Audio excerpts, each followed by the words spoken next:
All right, ladies and gents, welcome to game number one in a semifinals of a tournament called 2v2 Mad Random. Now, we're going to dive directly into what you're looking at here. Obviously, it's 2v2 Age of Empires. We'll get to the players here in a second. But the teams start on separate islands, and you start with a monument. Now, if you look to the bottom right, you will see that the resources are climbing up slowly for everybody. The monument gives you resources. So I guess you could compare it to a Fatoria or something, but it doesn't take away population space. It is just simply a protected monument, and you have a boost of res on top of everything else. Now, you can actually steal control of the monument if you get units next to it, which is why the game starts with walls to kind of protect it. If you watched my team play a show match, actually, against this very German team a month ago on stream, you will have seen that, or no, we played against Italy in this, sorry. It was bugged, and you could actually steal the monument from outside of the walls.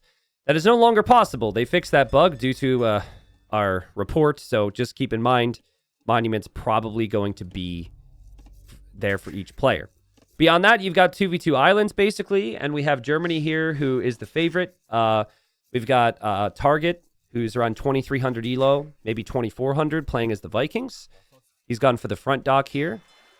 And then in the yellow, we have Anatov, who is the team game specialist for Germany, playing as the Byzantines. They also have Running, who is the most accomplished 1v1 player from Germany these days, because obviously Jordan retired. So Vikings and Byzantines for these two. And then we've got Dogao, easily the strongest player in this series. The dude's done so much throughout his career, 2,700 elo, and has been around a very long time.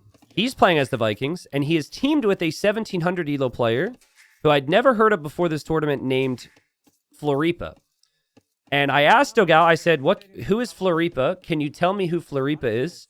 And Dogao laughed and just said, Floripa is a friend. So I didn't get any other context except for this is a friend. And the friend, gonna go for a landing of some kind here. Remember, you are funded by your own monument. So here comes Floripa, and Floripa Floripa ends up right next to this and is like, awkward. And now sees the new dock from Target and is like, awkward. And I think Target spotted this. And the plan here for green, probably to apply land pressure to both players. And then Dogao is going to go water. I mean, that is something I expect to be the theme here in this series for these guys.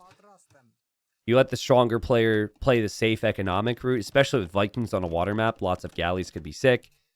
And then you just let green go crazy here. And I think the plan has got to be, yeah, we see the barracks at home. I think the plan's got to be maybe scouts and archers here. So, Germany should be aware this is happening. And Anatov is going fast castle. I don't know if you noticed this or not. Also, did they start with the barracks? Oh, they actually started with the barracks. Okay. So, Target's here with the scout. Scout's a little bit weak. I'm not sure how exactly that happened. But Scout is weak. Anatov going to show up to help out and drops a stable and drops a blacksmith and knows there should be no surprises here that this is going to be an archer play here from green. Green loses the scout, which is a pretty big deal. Knows, though, that it will be a stable for Anatov. And is now bringing Dogao's scout over in the transport ship. And so it's going to be archers and scouts. Now, Target's going to want to focus on water. Anatov, he is going to... Well, we'll see what he'll end up doing here. But, like, I guess he has to find out where this pressure is going to come in. And right now, it seems like the pressure is coming his direction. Selly Buns, I was the tortoise on my team. Because Ozone and Matador, Dogao! Ozone and Matador are really fast, and I'm quite slow compared to them. So our team name, the Hares and the Tortoise, was because of, well, they were fast and I was slow. So nice job from Dogao. I mean, Target was a little distracted, right? He's got other things to worry about, and Dogao has pretty easy situation at the moment. Nice micro there from Target to keep his galley alive. But Dogao immediately killing most of the fish here for Target and is right on top of him. And, oh, there's a hole here. And we got scouts and we got archers. And good luck to Target being able to micro everything else if this is happening. Also, no vills around the TC. Target kind of falling apart here. And there's going to be a tower. This is really good start for Brazil. And remember, like, Green's fishing ship's still working. And Green also has that monument bringing in resources. The Target really struggling here. And just kind of losing everything because of this. So that's a really good start for Brazil. In a moment, though, Anantov will be able to make some knights.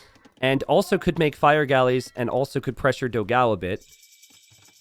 But I think that Green will be very happy with this pressure. And, I mean, Target...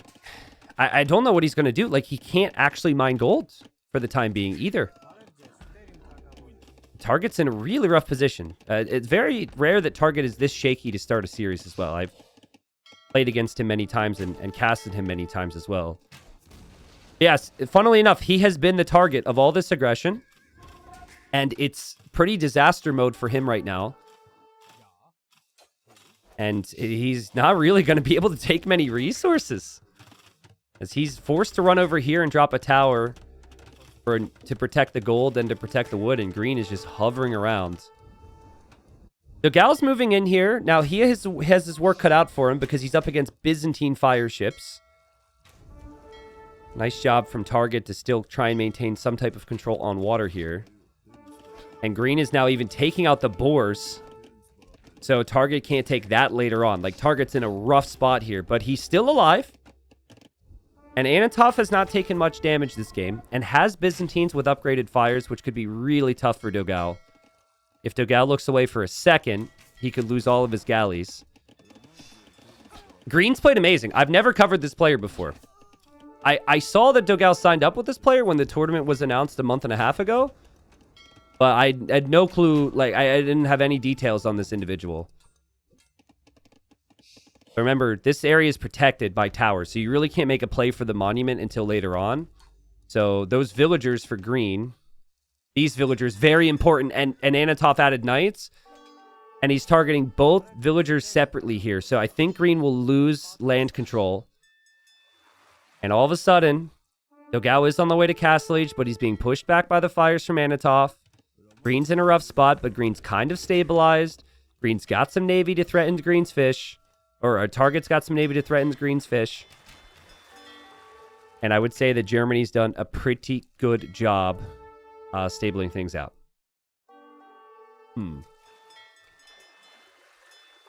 So I think at the moment, this is just going to turn into a bit of a boomy game. Like, if Green doesn't have the villagers here anymore, it's unlikely it makes any sense. I mean, maybe Green's going to try again.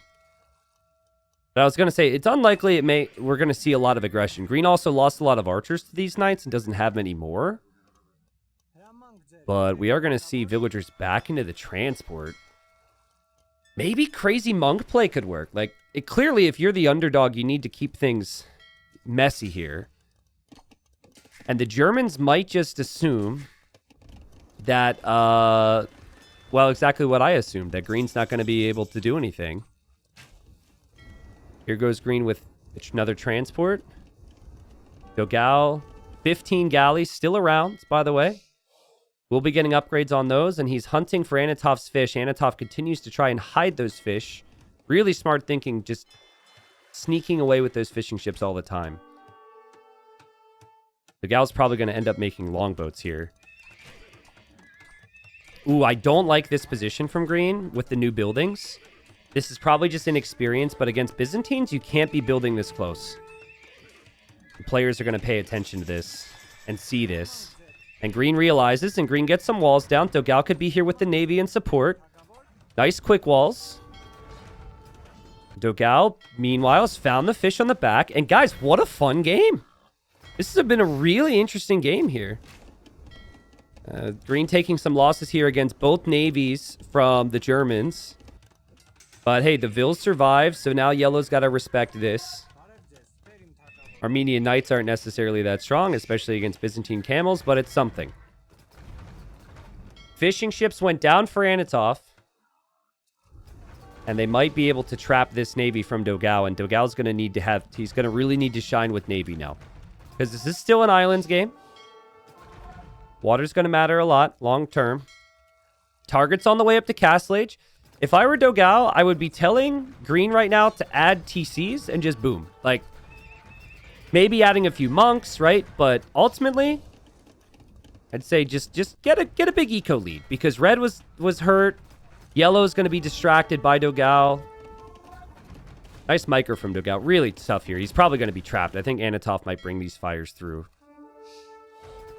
But Dogao's still got the Navy count on the front. Dogao's on TC number 2. Eco's looking pretty set up. Pretty clean. But the Eco's looking pretty clean as well for Anatov. That said, Green just running around with Knights. I like this. Running around with Knights. I mean, you're going to lose the Knights, but it's still such a pain. Anyone enjoying the whole underdog situation here? You really wouldn't know it based on how Green opened anyways. I think the last couple moments have been a little shaky. But I like how Green is played. And it has set up Dogao nicely as well because the pressure has hit Red. And it has also hit Yellow a bit. Floripa is the nickname of a Brazilian city in Florianopolis. Okay, got it. Good to know. Good to know. We're going to have 10 longboats and 13 war galleys here for Dogao. So his navy is going to be ridiculous. And Target needs to catch up. Economically, he's going to drop some TCs here. I do wonder, like, is it possible for them to make a push for this monument? Guys, because you can steal them, right? So Green, if he could ram this gate down and get in with any units, he would gain that monument and Red would lose it. I wonder if that's the strat. Because, like, right now, everyone's had consistent flow of every resource coming in. They haven't really had to think about. So that's been a big part of what's achievable here. Oh my god, Green continues to be a pain. Look at this. Look at Anatov. Anatov's got so much army chasing down these knights, and Green's just luring the camels right back to the ships. That's so funny, man. That is so funny. Green's been such a nerd. Such a nerd. We're going to see a random dock here. More knights. More knights going over to Dogao. Now bringing the units over towards his monks. These knights are still chilling. Dogao's still pushing over here. Making progress. Now, can Green boom at the same time? Eco's looking all right. I think Target's going to have a massive eco soon, though. Target, you could tell, has really expanded. 4 TCs, all producing vills now. And I still feel like Vikings and Byzantines are just insane in late game on water. Then again, Armenians are too. Dogao's going to start to attack this tower. Again, you take out the tower, you can attack the wall, you can get in there and steal that thing. Anatov probably being called over. How do you say Green is annoying in German? Can someone tell me how to say that? Because that might be what Target and Anatov are saying right now. Green is being super annoying. And Anatov's going to come over here. There's still knights over here. Here, villagers. Come on, make a siege workshop. You know you want to. Grun ist nervig. Grun nervt. Okay. All right, well, that's what Green is doing. That's a lot of camels. This is a lot of camels that you can't send over to the other island now. That's kind of the issue, right? Your camels don't help you on water. I want this monument to be freaking stolen, man. Don't know if it'll happen. Res collected. Not a stat we have on screen. I just said that instinctively. But still, you know, it has to be rather even here, I would imagine. Target coming over here. And Target will probably convert... No, loses the monk. And Floripa's got quite a few. When you make a monastery with the Armenians, your first one gives you a free relic. But if you build the monastery on the opponent's side and then lose the monastery, you're gifting the enemy a free relic. That's not good for Green. Still not sure what green's push is going to do here. But I'm wondering, will we see imp for Anatov? Will we see imp for Dogao? Dogao slowly taking down the docks here. Dogao slowly taking down the docks here.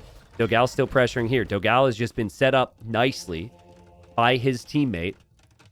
And props to green. Like, green is really solid eco as well.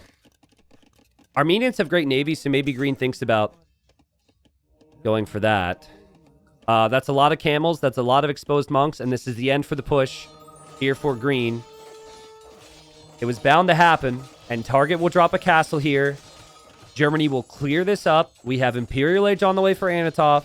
And this game will go late. Nice job from green. I think it was really smart how they played this. It allowed Dogao to focus primarily on navy.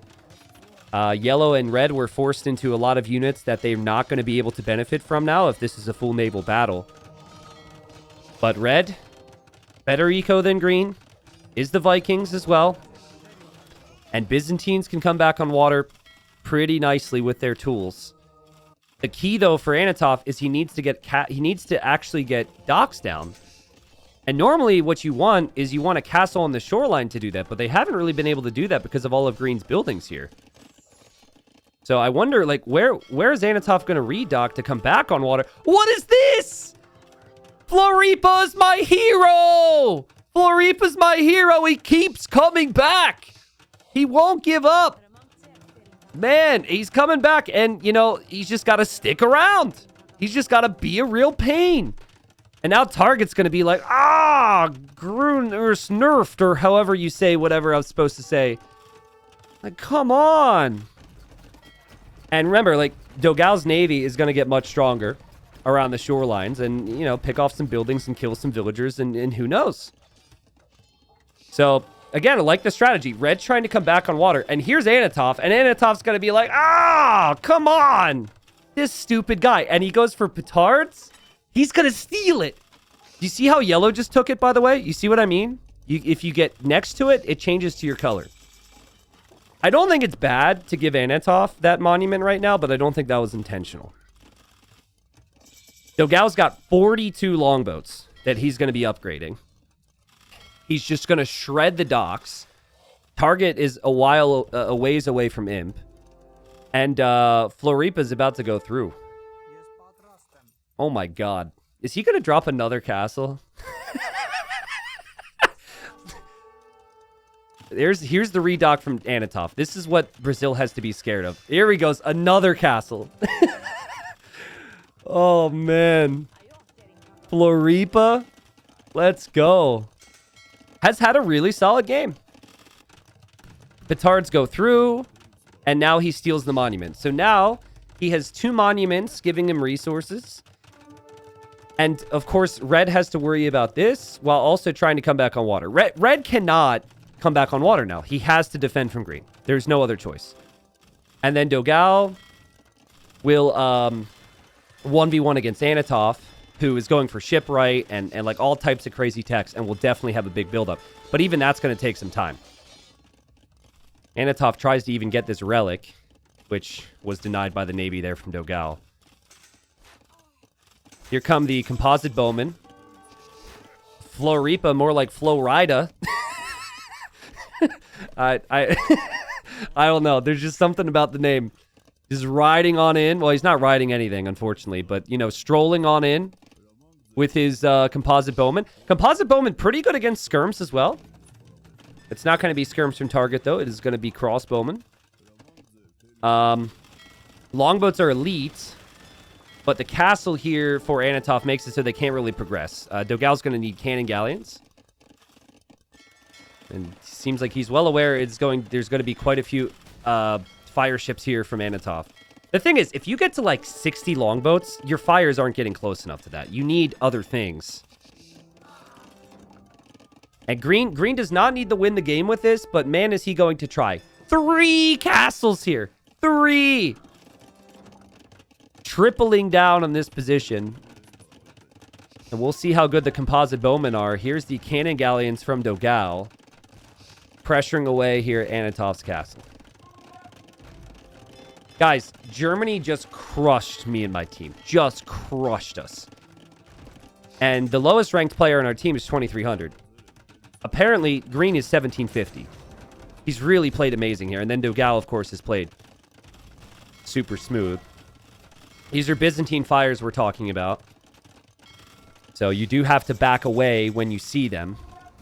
And fires are closing in. Greek fire isn't in. It would actually be very helpful tech here. And Dogao's going to go for demos. And Dogao realizing now this is going to be a tougher task than he thought. And here's green. Green has lost 1 of 2 castles. I'm a little worried for green right now. I'm not sure if composite bowmen are going to be good enough to hold this position. Here, though, Dogao is also pushing and pressuring this castle. And he is going to bring in some heavy demos, guys. If you have the emote, prepare it. Because heavy demos in a choke point, when ships are grouped up like this, this is going to be ridiculous. Oh, baby. Oh, baby. Let's go. I don't know what you do if you're Anatov. Like, you have to engage because this is getting really bad for you. But if you engage in a choke point against heavy demos, say goodbye to your fires. I think you just have to fight, right? Oof. Oof. Big shots. Oh, it's painful. And the longboats are going to pick off any of the weak units behind. Beautiful play from Dogao. Just perfect setup play from this team. Also, these cannon galleons are helping from behind. Floripa's still holding on. You know, Eco is still untouched at home. There is that. And Red will have a lot of units here that are not useful in the water war, which the team is currently losing.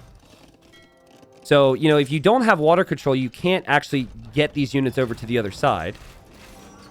And, yeah, this is going to be the end for Green's position here. No doubt about it. Nice job from Target to bring this back. The composite bowmen are not really upgraded. They're not in high enough number, and 3 castles down hurts. Drahman's coming out now for Anatov. Byzantines do have that, but he still only has 16 fires. Make it 10. Make it far less than that, because this pressure is just unbelievable, guys. And another castle goes in the same position for Anatov. The Drahmans are flinging their rocks from distance. But the demos are going in, and the demos for the Drahmans. Ooh, no, Anatov. Oh, that's satisfying, man. This whole game has been so satisfying. One of the best games I've seen in weeks. What a great strategy. What great play from the Brazilians here. And now, Green, like, Red's got all this army here, right? He can't do anything with it, and Green's going to go for his own navy. And they're going to set up trade. So, on an islands map, baited the opponent into a bunch of land units, so he could now just go for the water control. And I think we're going to see a little bit of trade involved as well. Which makes sense on these maps. You won't see teams go for... You will not see teams go for trade cogs because obviously there's going to be lots of navy, so that's quite risky. Dogao a little messy here. Like, I don't know if he's intentionally getting in close. I think he's maybe trying to snipe the Drahmans. He's had the better navy here for some time, so I think maybe just committing to engagements he knows he's winning with these longboats. And yeah, making progress. I mean, Anatov can build more docks back here. He's going to get some support now from Target. Target will have elite longboats as well. So this is important that Green comes into the mix on water. He's got 24 galleys in queue. He's got 15 units or whatever queued out of... But no, 25 units queued out of 3 docks. That's an issue, right? But this is an issue for Target because Target is trying to use Arbalest against ships, which, to his credit, doing a pretty good job. But the Arbalest can't progress much more than that. Germany's not done yet, guys. Germany's not finished. Dogao has not broken them yet. And it seems like this fight will continue to go. And it might actually swing back towards Germany now because there's going to be 45 longboats from Target. Dogao needs support. Dogao's definitely going to need some support here. Crazy stacks of longboats and galleons here. Bit of a misclick there from Anatov, maybe. He's just trying to get those cannon galleons.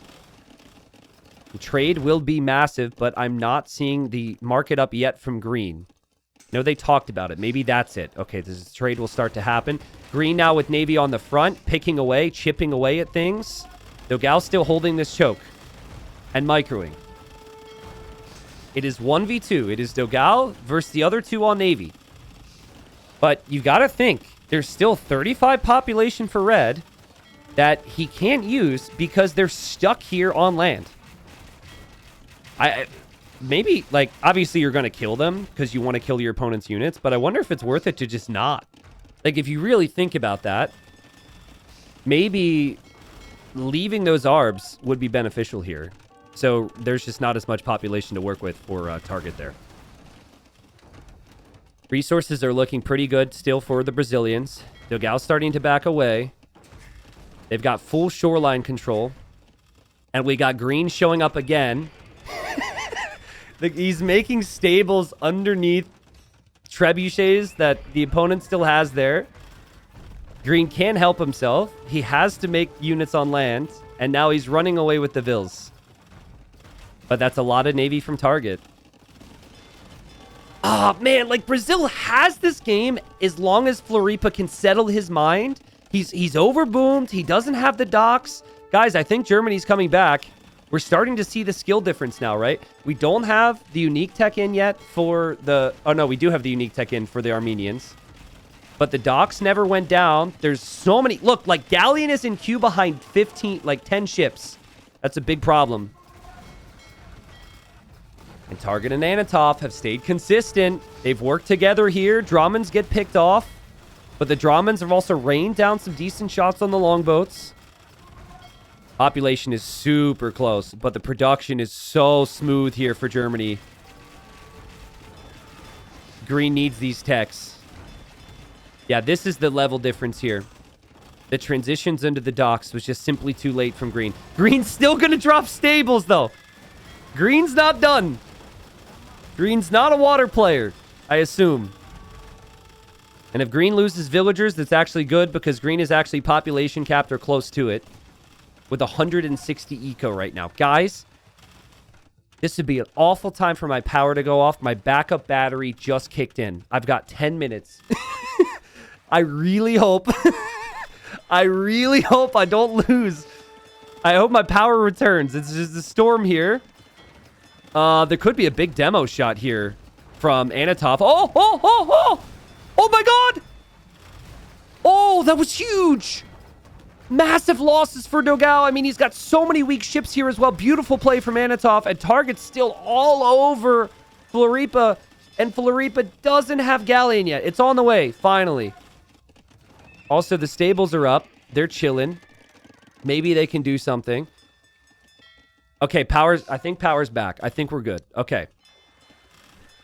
Flogao has to keep his units spread out, man. It's hard to do with the longboats. They do clump up. And now Green gets to breathe a little bit. Still only 5 docks is really not enough. They're running out of wood, guys. It seems like both teams running out of wood. Trade will become an important factor. Germany also adding the trade. What a game. What a game. What a storyline, too, right? Just like with these teams and everything we've seen. Again, I think simplifying your life here is what you want here if you're Green. Losing 30 villagers to the Dramans there is not simple, but you make your docks all in the same spot. You just keep spamming ships. You spam ships. You spam trade. Green just refuses to quit. Green is going to go scout raid the enemy now. Any distraction is possible. Queue up a few knights. Queue up the Cavalier upgrade. Who cares? Who really cares at this point? Still making Vils at 140 Vils. Green has a lot of pop in queue, but doesn't actually have the pop space. Guys, Dramans are a ridiculous unit. A lot of people think they need nerfed. I would agree with that, actually. 41 kills for these units back here. The Dramans have been key. Cannon Galleons can't compete with the kills compared to the Dramans. Flogau's trying to snipe them, though. You see the group on the front? Trying to get those snipes. Green's got Galleons now, finally, to compete on this side. Green could be the one to make Dramans for this team. Green's got 30 knights in queue. Just knights. Who knows? Will these kills be helpful? I'm sure. I mean, some presence here certainly is a distraction. Trade is running. Remember that. So trade is running. Trade's very important. It's a close game. But I'm very concerned that the Navy count for Dogao is much lower than ever before. It's down to 30. That the Navy count for green is not high enough with only 15. They need more Navy now. They will, like, yellow and red will have to respect this and will have to make army on land, though, which is super fun, right? Like, they have to defend from this. So I think the stables are really helping. I mean, Cavalier with Armenians, it's just not good. But screw it. Who cares if it makes sense on paper? Sometimes you just need that energy. This is some energy here. Like all of Green's production is camped and all the new units are getting sniped. It's a big problem. Like Target's just camping it constantly. What Target needs is cannon galleons here to push that castle. Dogao's kind of made some progress. Crazy game. But there's so many docks for Anatov. Might actually need to see how much wood do we have left on the map. 130k. Also, Dogao just took this monument. I wonder... Oh, it's actually shifting control because of the trade. Not something they can really pay attention to at this stage, obviously. Dogao has probably said, make some Dramans. Green just needs more docks close by to this fight. And maybe needs to delete that castle. What a crazy game. What a crazy, crazy, crazy, crazy, crazy game. Green's galleon count up to 35 now. It was at 15 before. Draman count's going to be up there. Still has lots of cav in queue. Would love to see it. Trade count's at 26, which is solid enough. Trade count for Dogao's at 30, which is great. It's 23 trade for Anatov. It is 18 for Target. And Green now, bigger group of galleons than before. Target's actually trying to snipe trade, I think. Oh! Oh! Oh! Is he patrolling? Run away, villagers. Get out of here. Get out of here. Green will complete the castle at least, eventually. And Dogao getting pushed away here. Green still spamming cav. Nice job from Dogao, though, to have cannon galleons on the castle. What a game. Get out of here. Get out of here. Run away. Take your mules somewhere else. Get your mules away. Guys, who wins this game right now? It's really hard to tell. It's been an amazing game. It really has been. Again, storyline is 1750 player. Teamed up with Dogao. He's Dogao's buddy. 1750 is great, right? Like, amazing skill to get 1750. But it's nowhere near these other guys who are all top 100.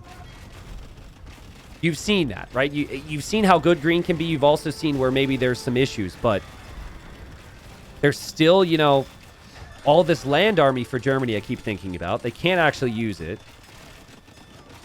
Ooh, I'm actually being told these teams faced each other in the group stage where Germany won 3-0. Well, I predicted a 4-0 today for Germany, so... But, I mean, Brazil is looking good. Green... And Green is now... Like, the game is simplified. There's no more of the land nonsense. It's now Navy and Dramans. And Panic Castle here from Anatov. Anatov lost the castle there. Yeah, I mean, Anatov and Target have 23 or 2400 elo. Dogao's 2700. Yellow's 1700. 1750. That's a big navy from Target. I mean, it's not really going to do too much, though. He's looking for the trade. What Dogao needs here is a castle on the other side of the markets. This could actually be devastating if it finds the trade. But the thing is, Dogao's close enough to that. He's kind of winning this engagement. And Green is going to transport again! This freaking guy. Okay, Floripa just can't help himself. If he sees an opportunity to transport, he's going to send it, all right? He's going to send it. I don't know what it's going to do. It might be for a castle drop with all that stone, but it's hilarious. All right, Target has found the trade. That's big. That's big. Dogao needs to go deal with that. Floripa's here, dropping a castle. Getting murder holes. Let's go.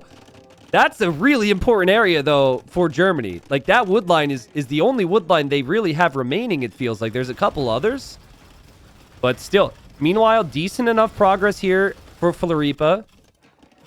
Yeah, trade's still getting picked off. Dogao will deal with this, though. Target will need to run. It's actually really nice, though, because if Target runs, Dogao has to chase, and then Dogao can't push Anatov, and Anatov comes right back. So Dogao's going to be split. Another castle is going up. This guy is a madman. He can't be stopped. And he's got more stone. He's also getting more vills now. He's bringing them all. Is he out of wood? He's still got resources. What? This is insane. And then please drop another. Please drop another Floripa. Oh, let's go. What are you going to do? 3 castles through the middle of the trade route and the island. And this is bad, guys. This is bad for Germany. They will lose all their trade. So they need to win the game now. They need to push somewhere. This isn't it. Floripa's holding. This isn't really it. This is it, I think. I think it's this area from Anatov. He's got to send everything he's got. Like, another one! This is crazy. Yeah, I mean, Germany's dead. Germany's dead unless they also kill Brazil right now and get into the trade. And it feels like Dogao has enough units in queue where he can hold and stabilize eventually. That's crazy. Just castles straight through the middle of the base. Villagers will die. Trade all dies. That ends the game. GG's called. What a game. And Dogao played like a god. We can acknowledge that. But Green was the setup man, okay? It was Floripa who kept the chaotic energy and made this happen. Beautiful play from Floripa and a great team strategy on a really fun map here for Team Flogao. Now, my capture age is bugged. And I don't know if I can give them the win. Okay, it looks like I can do it that way. 1-0 for Team Flogao. But YouTube, if you see this later on, you just witnessed a treat. That was so fun. Just like the full dynamic of it. The map as well, right? Like how cool the map is and what you're able to do because the monument's there. You know, the best player being teamed with the weaker player. The mix of strategies. This is a best of 7, so we have plenty more games here, but that's certainly the way to start it off. So basically, YouTube, I will say that if you do see this game, which you will, the full series will be in the description if you'd like to follow the full series. I do not know if all of the games are going to be this good, but whatever we title this one, I hope you enjoyed this video, and there will be more in the description if you want to see it. But that was wild. Look at the resources collected here. Sorry, some of the data is blocked, but Dogao collected 20k more resources than Anatov. And if you think about Dogao's game, it was Navy and Navy. That's it. Floripa made it chaotic for the other two. Target had to make ARBs. He had to make Trebs. He had to make towers. Anatov had to make knights. Anatov had to make camels. He had to make Trebs. Like, Dogao just had like this super easy game because Floripa went crazy there. So, also, I think Dogao might have sent all of his stone to Floripa. That was probably a sling that we maybe missed. You can see some of it. You guys might have spotted it on the left side, resources being sent around. Just, you know, smart thinking overall. But, wow, what a fun game. All right, game number 2. And funnily enough, for the second time and the only other time in this whole series, we have another map where players have a monument. So the first game in this tournament, or this semifinal rather, was amazing. And it had a monument on islands. So here, you start with 2 TCs, you start with 2 layers of walls, and then you start with a monument that gives you resources. And it's rather brutal at the start. Having played this, I did cast a game of Double Arena and put on my YouTube channel already. For those that wanted to maybe see more of this. We've got Floripa, who was chaotic and crazy in the first game. Floripa was the setup player. Again, this player is 1750 elo. So is definitely outskilled in terms of 1v1 ability. Teamed with Dogao, who's over here. Dogao is playing as the Byzantines. And then we have some interesting choices. We've got Running playing as the Britons, which I quite like. And then we have the Huns from Target. Let's get down to business. Sorry, I'm a little pro Flogao at the moment because they are the underdogs. But Huns Britons, wow. I mean, we're obviously going to have a ton of eco here. So Huns could probably justify, Paladins, Elite Tarkans. Britons, probably lots of longbows or arbaleths and trebs. Byzantines and Vietnamese. I mean, Vietnamese archers are insane. Maybe elephants. Byzantines could maybe go cataphracts, camels, skirms, rams. I mean, they can kind of do anything, but I feel like at least for the German teams, there's a little bit more defined plan. One player goes for lots of range units, one player goes for lots of cav. For Byzantines, Vietnamese, I'm not too sure, so we'll see. People are asking me about sports now. I mean, guys, like I watch a lot of sports, but I was kidding when I said I knew every sport. I'm not a big polo guy, unfortunately. I played polo. I played water polo before. I do occasionally watch MMA. I follow it. I don't watch like every fight, but I could probably list off like, 15, 20 fighters or whatever.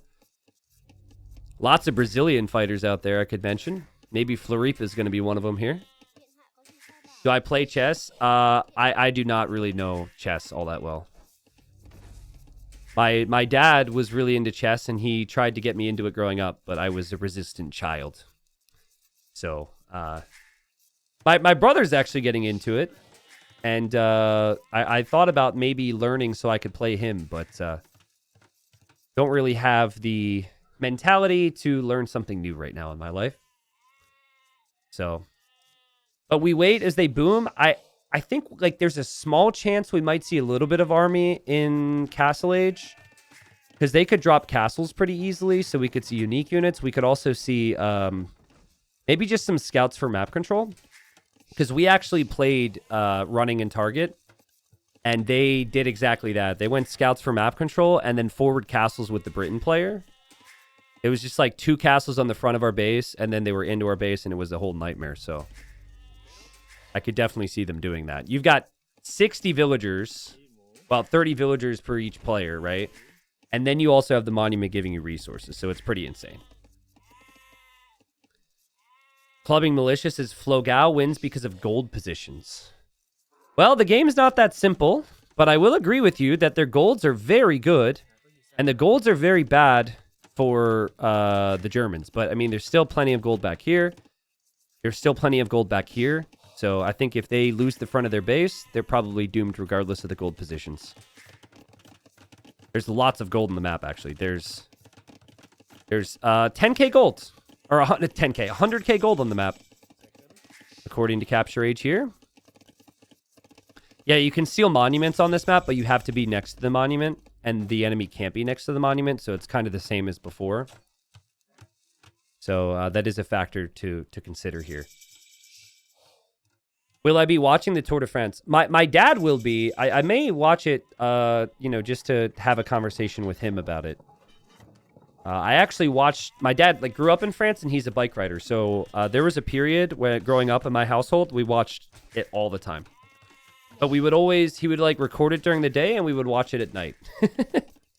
I remember him recording it on the VCR, If running's going to stone, and he had 300 stone before he even went to stone because the monument gave him the stone. So, and also, Target is going to stone. And we do not have any stone for Floripa. We do not have any stone for Dogao.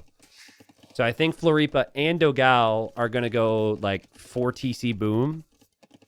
And I think Germany is going to apply some pressure here. So...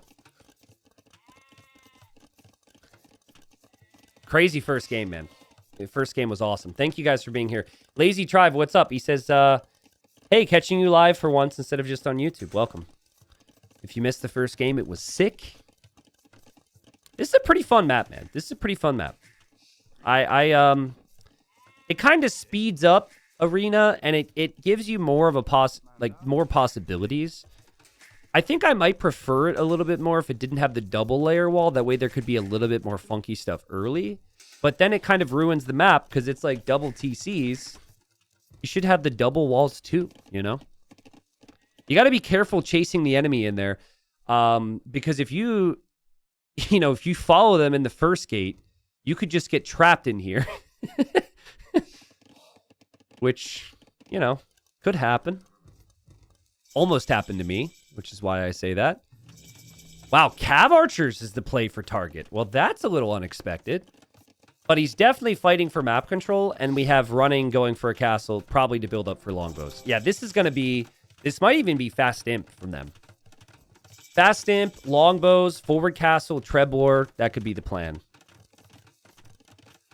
And there's a castle, and Floripa is probably freaking out, and Floripa clicks up to imp. Fast imp time. Now, guys, if they watch Germany's games, they must know that Germany really likes their forward castles, because that's, again, I experienced it. Now, Dogal, also up to imp. Ooh. Oh, they're trapped now. They're trapped.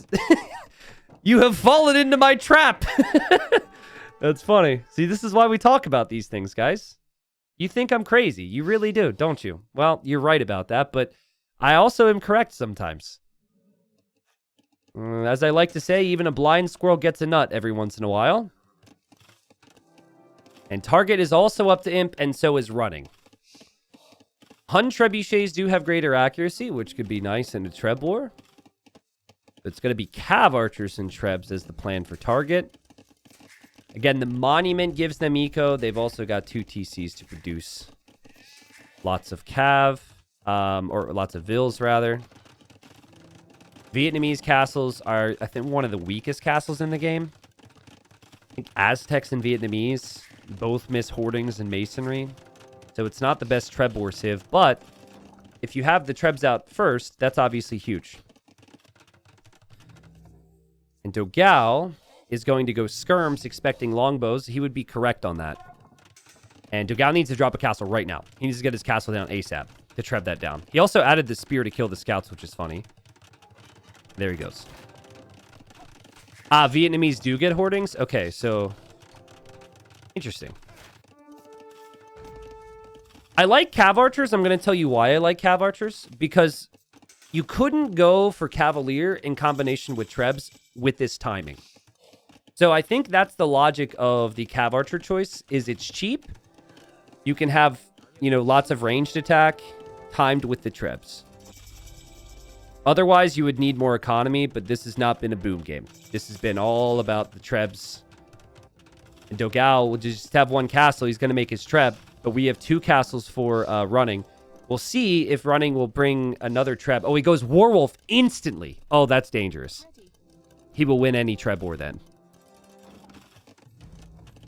Floripa's scared. Floripa could tell that target's going to be here with something, because he could see the arrows.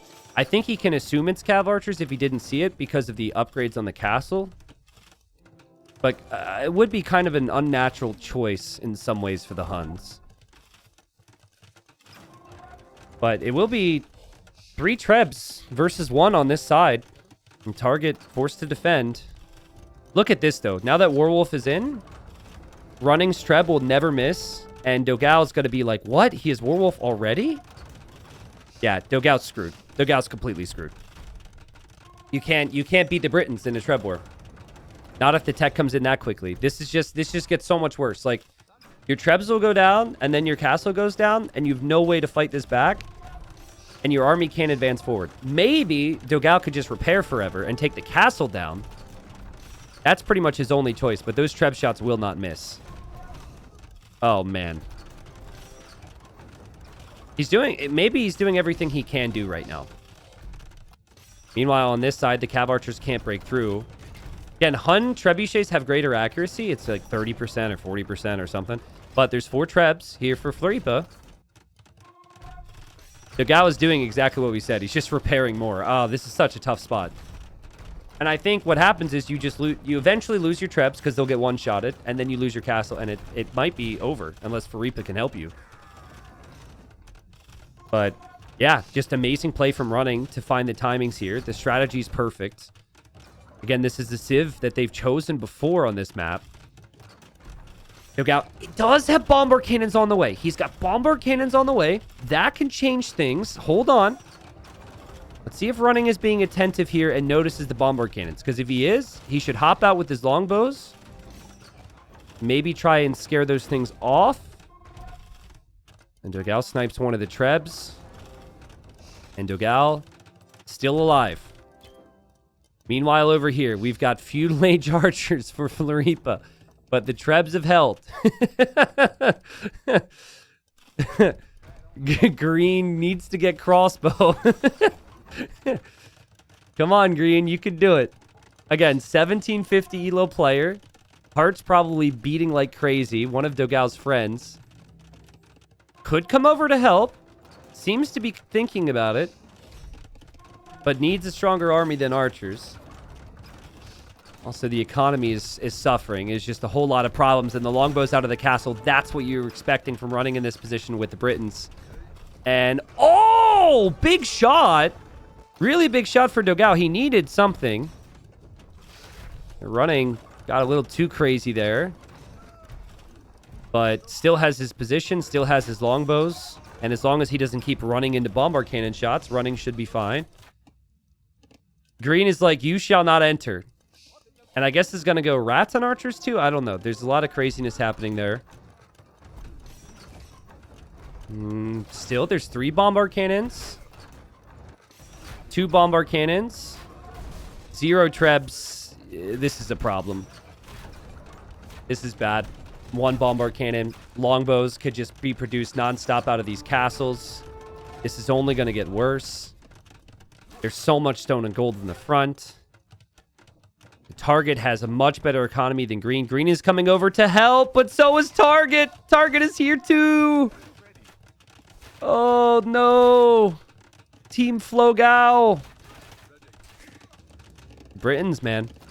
Honestly, the imp timing was great, right? Pretty much from everybody. But the instant Warwolf from the castle at home was pretty wild. Itia got Warwolf with his first trap. Does Warwolf do friendly fire? Hold on. Archers. See, I was wondering if Warwolf would do damage to the surrounding units when hitting the TC there. Doesn't look like it killed Green's units, so I guess not. But yeah, Dogao's going to lose all of his TCs. He actually lost the monument now. So now Running has a second monument giving him resources, which is brutal. TC goes down. And, you know, they might be playing on a little bit longer just to see, you know, maybe they can stabilize this. There's bombard cannons here, but anytime a bombard cannon hops out, the longbows are going to say, what's up? The bombard cannons go down, and Flogao is just completely dead. Green is getting elite Imp Skirm, which should be good against both unit types that Germany are fighting with. But the Skirms actually will die to the Trebs. And it feels like maybe Germany will have a little bit of time to tech switch if need be. Fall back to the Trebs, fall back to the castles. And Green, you can't sit here for too long, my friend, because if a Treb hits you, you're in big trouble. He's sitting next to the enemy Trebs, though, so maybe they kill their own Trebs here? Oof. That was worth a shot. I think now that Flogao is kind of out of the game, you have to think...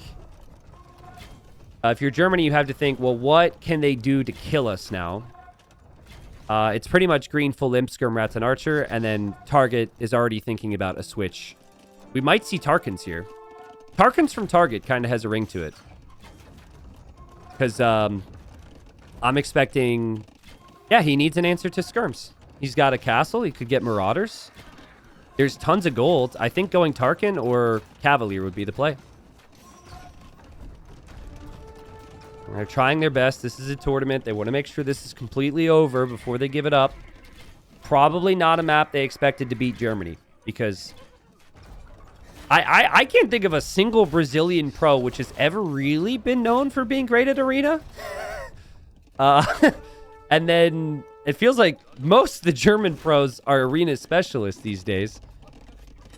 And there's the Cavalier click from Target because he just hates fun. That's what it is. He hates fun. He won't go for Tarkins. Why? Why no Tarkin? It's cheaper than Paladin. Just go Tarkin, bro. Come on, man. Ah, that's true. I think Miguel won the first Masters of Arena. That's really good memory. How dare I? How dare I forget Miguel? But I still don't think he would have said that he was ever like an arena specialist, you know? There's that one bombard cannon. This feels like a scenario. Oh no. And the longbows are just waiting for the bombard cannon to get close, basically. Well, they're still trying. All right. Which Isle of Target are the Tarkins on? He does pick red a lot. But I don't think they have targets in Germany, so I don't know if that'd be a good deal for him. Cavalier's probably going to finish this one. It's felt over for a while, of course. But, 5 Cavalier kill this entire force without the longbows even being needed, and Dogao loses more bomberkins. The problem is the longbows have the same range, pretty much, so you can't use bomber cannons against the Britons, even before their trebs. Running is a beast, don't you think? I do think he's a beast. Yeah, he's really good. All the players in Germany are beasts. It's just that running is going to be a bit better for them on the maps which are more closed. I think they're all really good. I think it'll probably be Anatov and running for the Arabia-style maps. Because Target and running are kind of similar players, where they both are good on like maps where you don't need as much speed, I guess. And it's more eco-centric, so... Anyways, 1-1 in this series. Fun series so far. Nice response there from Germany. And again, Germany 3-0'd this team in the group stage. They've run into each other before. Game number 1 was epic from Team Flogao, but are they going to be able to find like chaos like they did in game number 1? Can Floripa somehow affect both the German players and set up Dogao again? That's what they have to shoot for because of the elo discrepancies here. But they picked some maps. We wouldn't have seen any of those maps yet. We'll see what strategies they have prepared and see if Dogao can get a bit of a carry going. 1-1. All right, so game 3. I just noticed, can I put the flags up here? Did this not work? Capture age needs to fix. It's working. I swear I had this before. Okay, that's fine. We've got Ascent Ring here, game number 3, and this feels like a really important one for Brazil because they are the underdogs. This is their home map. They did just lose a game. And again, last time they played this team, the score was 3-0 for Team Germany. Dogao here playing as the Georgians in the blue. Don't know if we have any mods to do any of the channel points gambling right now. Not seeing anybody, so I don't know. In the red, then, we've got... sorry, we need to go over here to green, who's actually really far away from his teammate. We've got Floripa, the 1700, who was the MVP in the first game. And Floripa playing as the Ethiopians. So, I imagine this is probably going to be a bit of archer play. In the yellow, then, we have running, playing as the Mayans, which, of course, it's going to be archers. And then in the red, we also have Georgians for Anatov, which is probably going to be scouts. So, yeah, here's the thing. This German team's really good on this map, too, right? So they're good on the closed maps, but they're really solid on this map as well. My team's, strength is kind of on these types of maps with Ozone and Matador. And it was a good game. It was quite a long game. It was a good fight, but we did end up losing to Anatov and running. So we're really going to get to see Floripa's skill set here. I just don't know what type of player this is. I just saw Chaos. Chaos in game number 1. Now, kind of the interesting thing about this map is there's... Whoa, this is a weird generation, actually. Okay, so usually each player kind of has a corner. But here, they're both going to the same corner on this side for the wood. And then there's also a bunch of shortfish. So if you see this, kind of hard to see, but there's shortfish everywhere. So you'll see players sometimes chop wood there instead of chopping wood at the top, which is obviously, I mean, there's just not a lot to work with. But the Georgian players should be able to chop wood at the top because... Ooh, this is interesting for Manitoff. They should be able to chop wood at the top because they can just move the mule cart around. So you don't necessarily have to take the risk to go to the bottom, in my opinion. Now, I wonder what Anatov is cooking here. It feels like he's probably going to get 50 stone. And then, so he can get to 250 stones. So that allows him to build 2 towers. So probably want to build 1 tower where his wood is. And 1 tower where his gold is. And that's smart. Utilizing the mule cart for that.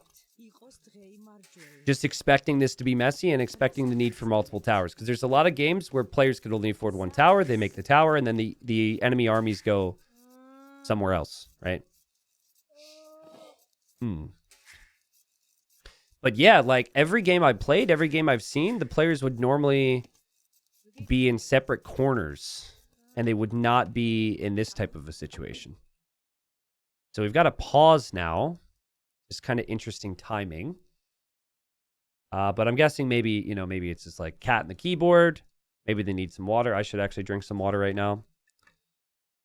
But I favor the Germans here.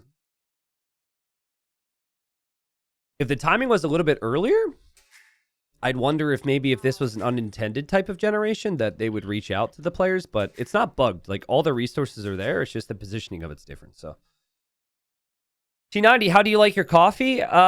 Blue, and I prefer it just passing. But beyond that, probably just, I don't know. I just put like a little bit of like some vanilla creamer in it, and I leave it at that. Not really, I wouldn't consider myself a coffee snob.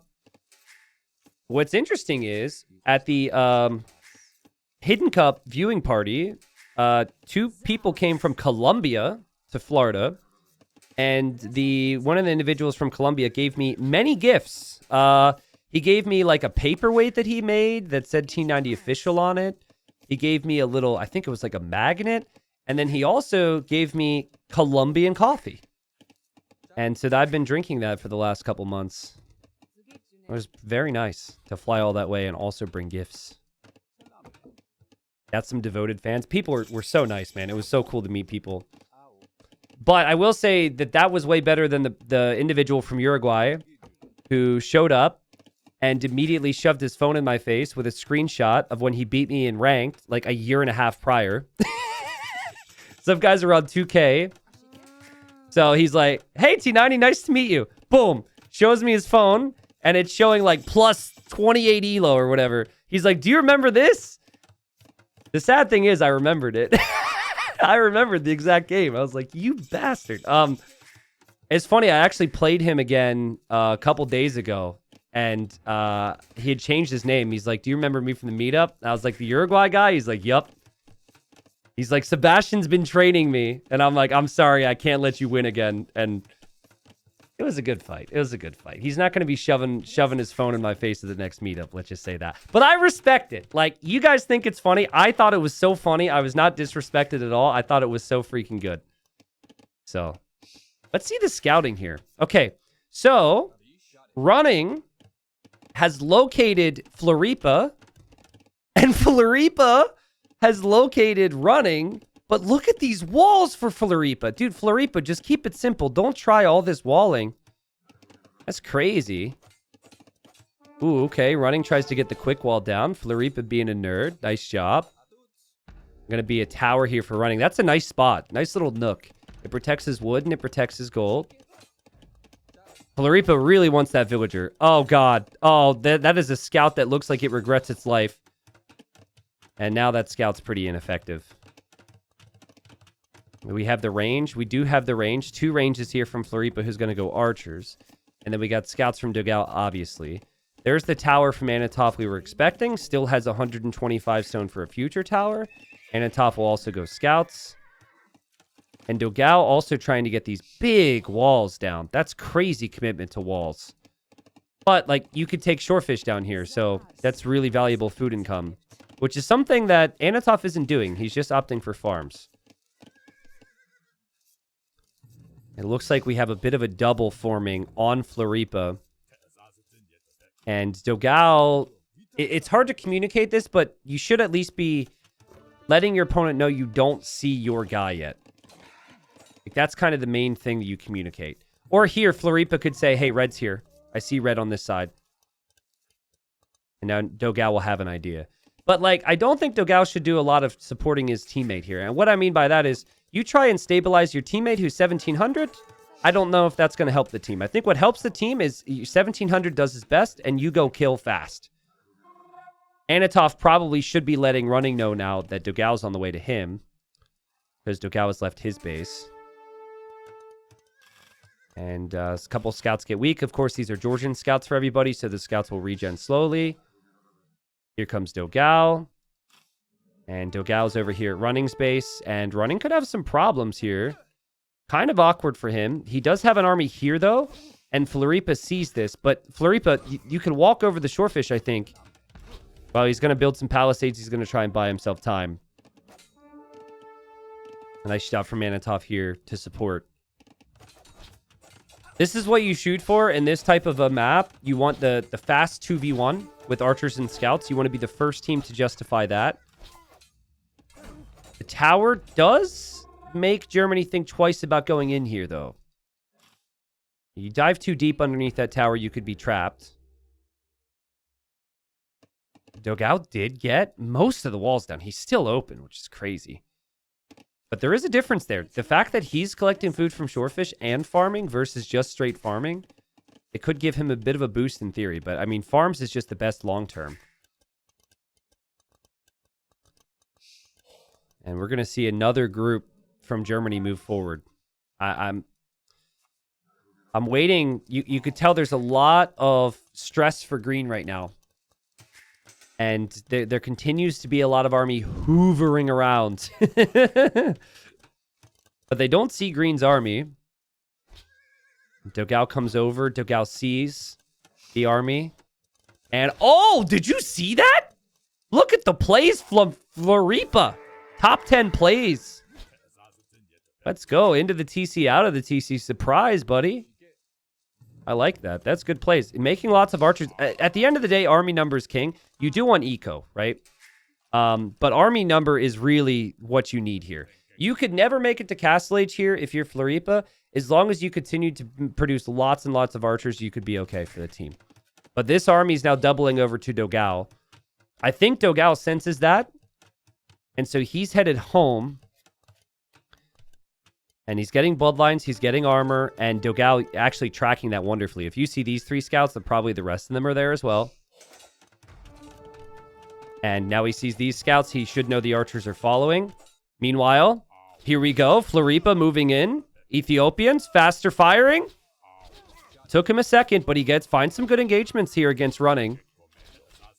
He does get baited into the TC fire. Oof. Oh, God. Oh, pain. Oh, shoot. He's completely distracted. Guys, he's distracted. No! Floripa! Okay. I think my neighbor's texting me. They're wondering if I'm okay. I'm fine. Floripa is not fine. That was painful. Down to 3 archers now. I think there's a drop here, actually. I think this is a restore. No. Green is gone. Green isn't here. I think this needs to be restored. This will end in a second. I think Green actually disconnected. So this will probably be restored from where Green just dropped. That was definitely a DC. There's no way that Green... Yeah, Green isn't here. The villagers are still working, but this was a DC, and hopefully we can get a restore.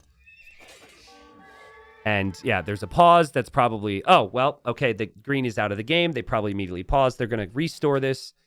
And so Green's position, I don't know where Green disconnected. I'm guessing he disconnected right before his units got to the golds because of the way he wasn't really moving them.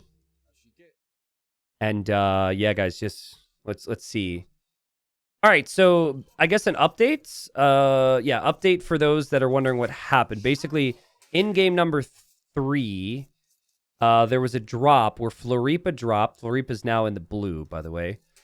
And they couldn't get a restore working, thanks to E. And I guess Flogao just gave Germany the win. It felt like Germany had a lead, but the game was not over. Unfortunate to see this in a semifinal.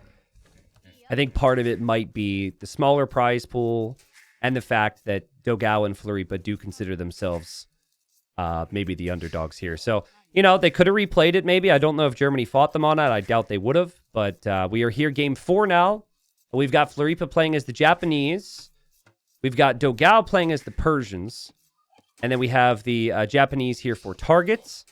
And then we've got the Malians for Anatov. Now, I played against these very players in the previous rounds with my teammate El Matador.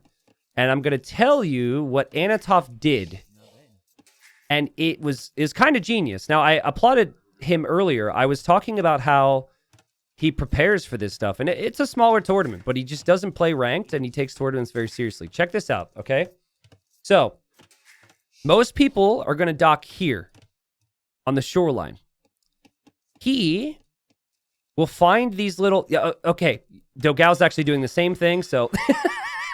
Maybe this was common knowledge our team didn't know. But what I saw Anatov do was he walked way out to this little island and he kind of hit his dock, right? And so you could see targets doing that. And essentially what ended up happening was I scouted the entire shoreline. I was scouting like a genius, guys, like an absolute boss. Everyone's act impressed. It was perfect scouting, but I didn't know that you could sneak out there and have your dock. So he ended up having a dock like way out here with fishing ships. I thought he skipped the dock entirely. And yeah, we just kind of misjudged things. So now what they ended up doing was they had Anatov go for lots of fish and then add scouts. And then they had target go double dock on water.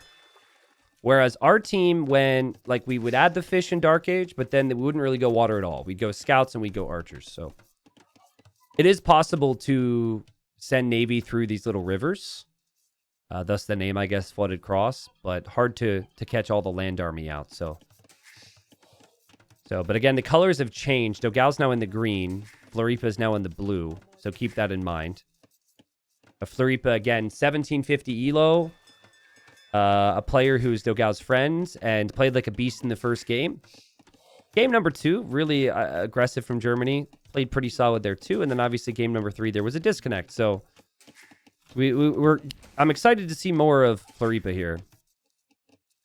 But I imagine these guys either watched the games or they came to the same conclusion that docking further out is just better for efficiency or whatever.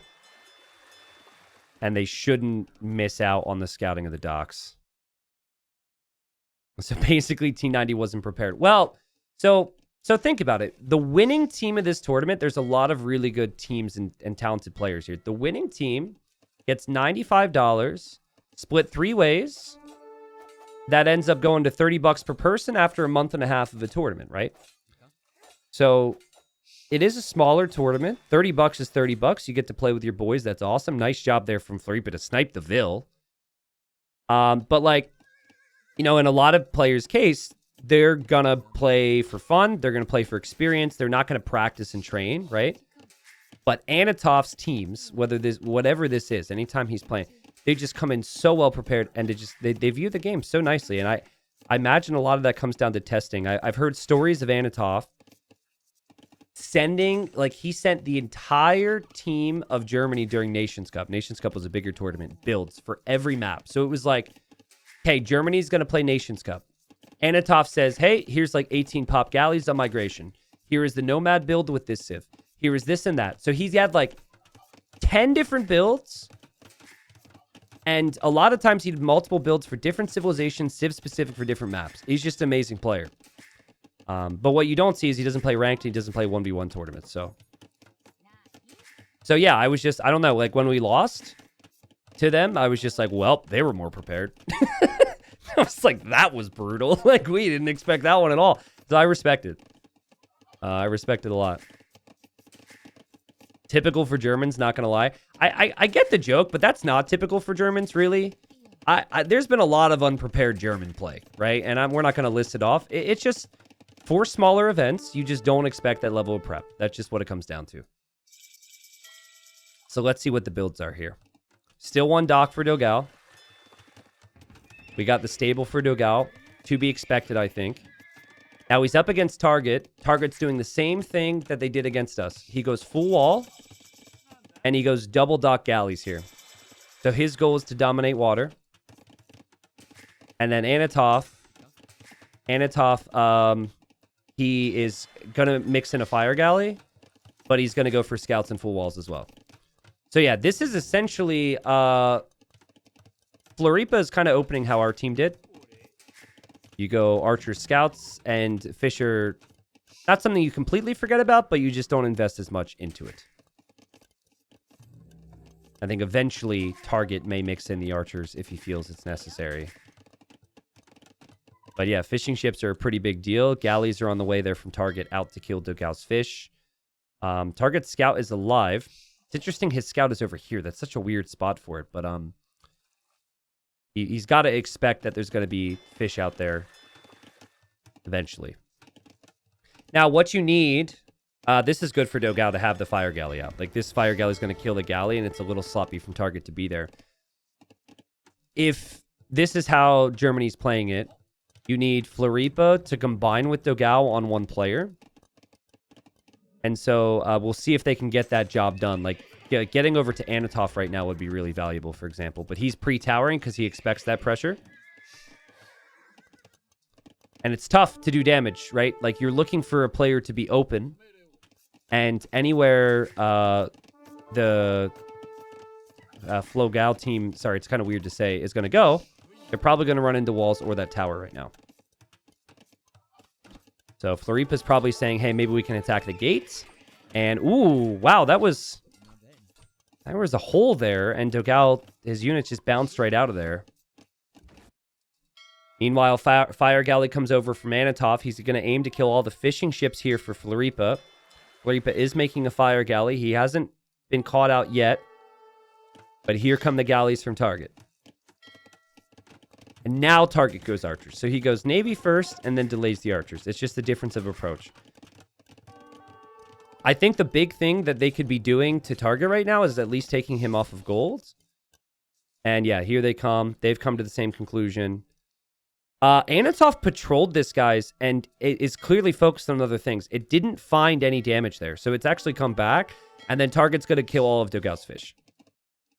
And actually, Target, if he really wants to, he could actually add like 4-6 more fishing ships and have a really nice eco. But Target needs a tower, in my opinion. Like, this pressure is coming. And he hasn't towered just yet. He's placed it. He might be able to complete this.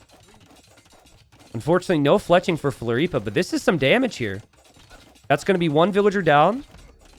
Nice work here from Dogao and Floripa. Floripa getting attacked by scouts. He's still not walled. Could be really awkward here, but he does quick wall there. And he did trade 1-for-1 with the fire galleys there, but the galleys from Target are on the way. Again, we've got 1750 player against a... Anatov's kind of an interesting case because he doesn't play a lot of 1v1s, but a 2K will say... I think he'd be around 2K1, 2K2. He does play from time to time. Scouts still out and about for Dogao. Look at the fishing ships here for Team Germany. This is the key. Now they've got the water dominance. They haven't been broken on land, and they fish like madmen. And Anatov is up to Castle Age. Crazy, right?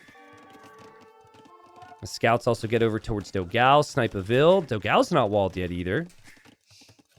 And now all the fishing ships for Floripa go down. So, yeah, it's looking really bad right now for Team Flogao. This seems like the strategy is super smooth here for Germany.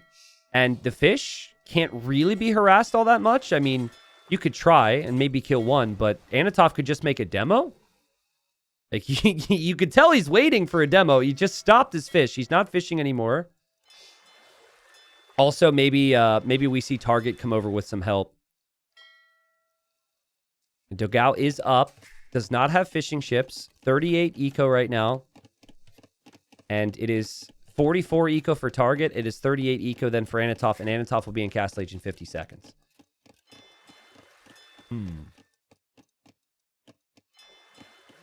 Yeah, this could have been a demo, but he's just back to fishing. That's all he really wanted in the first place. Will be knights from Dogao. They'll feel behind here, so we will see lots of knight production. That's the goal. Will be kind of tough to afford it long term, but certainly doable. Target, needing to support his teammates, going to walk right across here with his archers. And I think Anatov should be okay here. Anatov should be more than fine because he can make knights. And then Target's going to have his own archers here. Floripa has not clicked up yet. Still not up to Castle Age. Trying his best to use the market to click up, but really off the pace right now. And Dogao's certainly not going to accomplish too much here either. This is, honestly, precisely the same thing that happened to my team. Where we just kind of... The opponent had a nice fish boom. Uh-oh. Dogao. Oh, Dogao spread his scouts out there. Dogao knew a demo was on the way. But yeah, like, the enemy had a fish boom, and they reached Castle Age faster, and then there were big problems for us. But we didn't have this damage. Fire Galley and scouts around the fish. Nice job. Here comes the demo. Dogao sends in one scout there. The fishing ships are still moving. The scouts can only move on certain terrains. Another scout gets split up. Boom! Not bad for Dogao, honestly. Not bad at all. Good pressure. There will be fires. Target actually brings his scout over, of all things. I don't know where that thing's been. And maybe they'll stabilize this, but... Oh, God. Anatov is in. Dogao deleted a hole in his wall for some reason. And lots of pressure coming his way. This is before Target gets here with archers. And it's going to be 3 TCs for Dogao, so lots of eco and protection, but that will mean he'll struggle with army. It's pretty much impossible to produce vills out of 3 TCs and also make knights out of 2 stables at this stage with 42 vills. And now all this army shifts directly over to the 1700. And Floripa's in trouble. Won't have the upgrades for a bit. The units also ejected on different sides of the ranges. A crossbow is in for Target. There's some support here as well from Anatov on the front. And you can see the panic set in for Blue. And 10 fishing ships behind this for Target. He's Japanese. So he's going to have the eco. And Blue is getting picked apart. Hits the next stage. But the unit control... It's all desperate, right? Desperation moves from him. These crossbows killed 11 units. Most of them were archers from Florida. What is his name? Not Florida. Sorry, Floripa. And army count's pretty significant right now for Team Germany. I would say that what we're witnessing right here, though, makes Game 1 so much better, right? So again, if you didn't see that game, you've got to watch it. 3 ranges from Target. Crazy food count from him right now. But yeah, I just don't see a way where Blue survives. Like, Dogao can't support with army. He doesn't have the economy to really justify it. And so, yeah, Blue's going to die. Painful. Here we go. Someone in my chat has been telling me that I've been saying Dogao wrong for 10 years. Well, everyone's always said Dogao, as I'm saying it, for those 10 years. I think we might be too far gone. If that's actually the case, I think we've gone too far at this point for everyone to start saying it differently. I've never had Dogao say anything to me. Miguel calls him Dogao, and Miguel is from Brazil. So I'm not sure. I'm not sure what memo I missed, but maybe with Portuguese it is pronounced a bit differently. Blue's in a rough spot. Dogao is gonna hope to come save his pal here. But yeah, I mean the losses have been significant. Just significant. Has not been a very close game, unfortunately. Well, the fact that it's a smaller tournament and Dogao is good friends with Floripa, I doubt that Dogao probably would prioritize playing with Miguel or other Brazilians or whatever if there was a bigger prize pool event, right? So that's kind of the fun story for these two. The fact that they've made it to the semis amongst a lot of good teams is already pretty crazy. Lots of good experience for Blue here. But that would be why I mean, Miguel's not playing the game as much as he used to anyways, but that would be why these two are teamed together instead of maybe another Brazilian. And honestly, obviously Blue just got 2v1s, but Blue just got 2v1s because the opening from Germany was amazing to put pressure on Dogao initially. Dogao had to panic down with TCs. And then all that pressure just switched right over to Blue. This is just really good play from Germany. I can't be too critical from Blue. They've just been... The strategy and the timings and everything from Germany was just perfect. They just seem to have, with the exception of the Islands game where Floripa was a madman, they seem to have a really good understanding on how to play this map and utilize the fish and whatnot. GG's called. Yeah, guys, I mean, if I'm saying Dogao incorrectly based on how you think it's going to be pronounced in Portuguese, I'm sorry. But like I said, since 2015, everyone I've ever spoke to has said it that way, and his Brazilian teammates say it that way, so I think that's just how we say it. In the Age of Empires community, I just think that's how it is. So I could see how that could bother you, though, if you are, Portuguese and feel as though that should be how it's said. But maybe I missed something there. We got target. The big key here was that fishing eco, right? So I think going scouts and archers and giving up on fish is not the play. Japanese fishing ships collected tons of resources. I wish I could show you. And he also then went heavier into archers. So he went Navy to win the water, then built up with 3 range archers instead of just opening with 1 or 2. Evened out to be similar numbers, great castle age times, and yes, the economy was just super smooth there. Dogao's eco was obviously awesome, but Dogao's eco was at the expense of having army support. He only got this eco because he sacrificed army support for his pal, and his pal got smashed because of it. So, great strategy from Germany. They've won 3 straight. Ah, this map. Okay. So I forgot about some of these maps, and I don't think I've actually ever seen a full game on this map. So it's been good for Germany here in the last couple games. Germany was the big favorite here. Game number 1 was a masterpiece from Team Flogao. We got Flogao, big name player, best 1v1 player in this game. He's teamed up with a 1700 elo friend of his over here, Floripa. All right. So yeah, it's been the struggle. The consistency from the Germans from player to player has been really strong. We've got Floripa playing as the Spanish. We then have Dogao playing as the Saracens. And you'll see there is smoke on the water, baby. Cue the song, maybe? I don't know. And an interesting build here. We have an early dock from Dogao. So we could take the shore fish. And early dock as well from Floripa, also taking some deer at the same time. But it seems like this is the build. We got the Dravidians for target. This civ makes a lot of sense with this build.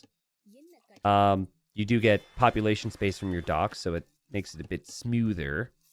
And then we got Armenians here for Anatov. I mean, both Dravidians and Armenians fantastic at winning water, but there's no fish out here, which is super weird. Yeah, it's a hot spring, I guess. Yeah, it's true. So normally you'd want to win water and fish.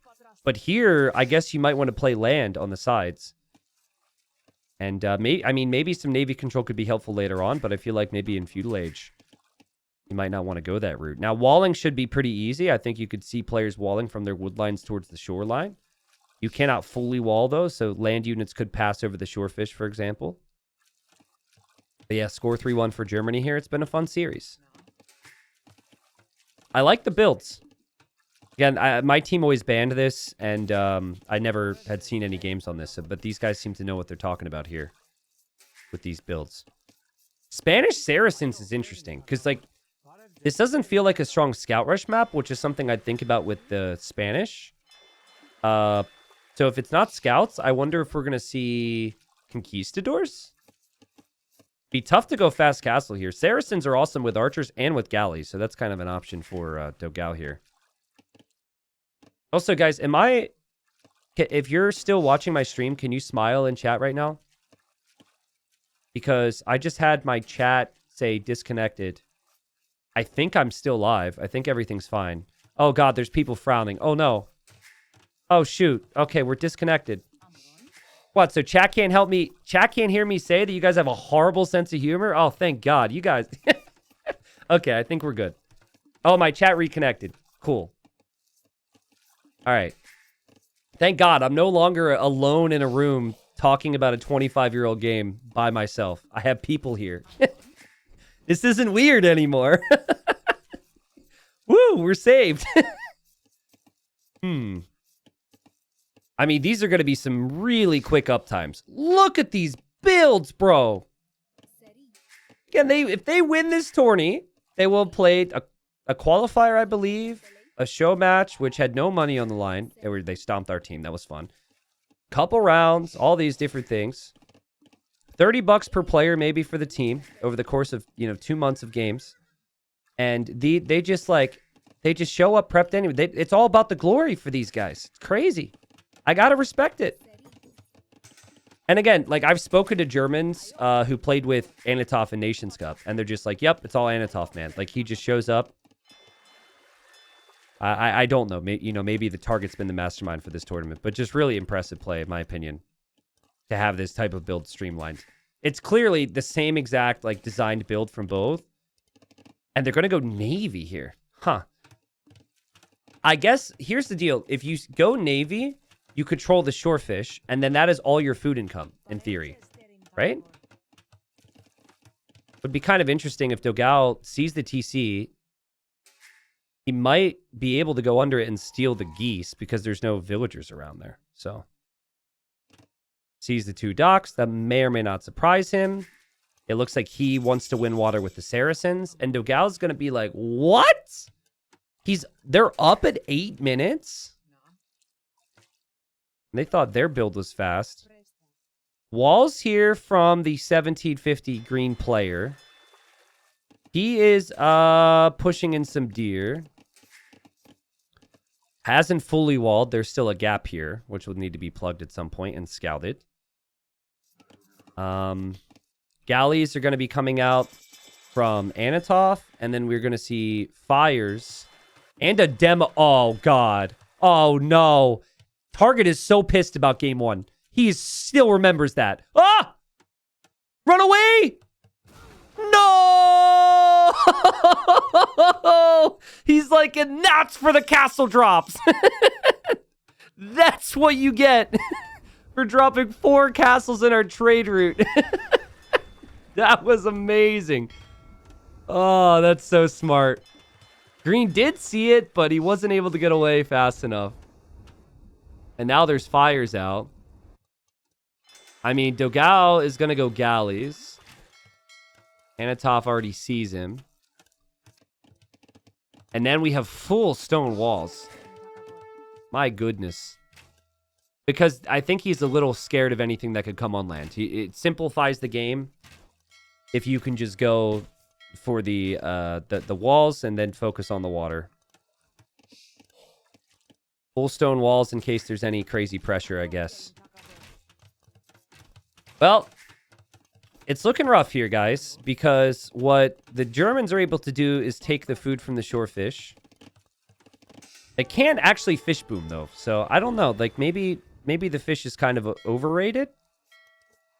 There's not a lot of other areas to get food on the map, though, so I feel like it is very rated. I feel like it is very needed. And Armenian galleys do fire the extra arrow, which is really helpful in these instances. Dogal is no longer in the dock, so Anatov is looking through the smoke. Do the ships hide behind the smoke at all? Seems like they always sail over the smoke. You can still kind of see them. Okay, so you can't hide any demos behind the smoke. But we got archers from target, which he can bring forward because he has the water control, right? Or can he not run around here? Actually, no, this is a dock block. Okay. So I'm wrong. I thought maybe you could go in the little swamp here. But he's going to slowly take out the dock, and then he can pass. Galley micro between Anatov and Dogal. Pretty close between these two. We do not have fletching yet, but Anatov has that coming in. Dogal should be doing the same. And target's also over here with fires, so kind of assisting Anatov with the push. I think the plan for Floripa is to try and get a castle with conquistadors, but That's not going to be easy. Nice play from Dogao, considering he is outnumbered here, to just do his best. But lack of fletching upgrade is going to hurt. And I think there could be pain eventually as well if Floripa gets pressured, maybe with a faster castle lead from target. We'll see. It is very unnatural, though, to see so many galleys when there's no fish out there. But I think it's just, like, placing mills on the shorefish is such a big source of food income, and you need the shorelines protected. What are we seeing here from Floripa? Okay, I like this. Sneaky mills on the shorefish. Oh, God! Oh, forgot about that one. Target almost runs into the TC, but he just transports the archers. That's a problem. Anatov all over Dogao. Dogao is completely outnumbered. Floripa, I think, saw the archers and is now panicking. And will have to drop a bunch of towers. And again, behind this, the shorefish, the eco, everything's looking pretty darn good for Anatov and co. Anatov's also going to add those farms. And yeah, the preparation is just insane. And two very solid 2,300 players who are, you know, it's an evenly matched team. What's crazy is Flogao beat a 2,500. So I think Lewis is around 2,500 and Beery's 2,300. They won 3-2 in a best of 5 to get to these semis. So their tournament series in the quarterfinals must have been insane. I'm actually going to watch those games now. I'm going to go back and I'm going to watch those games because of how exciting it was to see Dogao and Floripa and just like two players who are buddies but have different skill sets teaming up with each other. Great strategy from Germany. They've just been stomping everyone this tournament, and they'll move on to the finals. Again, they look really good, and they have like great builds for all the maps. So every time they played, it's kind of been like this. So 4-1 for Germany. Far cry from the 7-1 that many people might joke about. And a good series overall. But here's the thing, guys. Here's the thing. In like a year from now, the only thing I'm going to remember is game 1. The only thing the streets will care about is that first game. Because that first game was insane. Other games, congrats on your 4-1 win. Game 1? Game 1 was unbelievable. So thank you to Floripa and Dogao for that. Well played, Germany, as they move on to the final. Yeah, the streets will never forget Floripa and the castle drops and the chaos. It was a really fun player.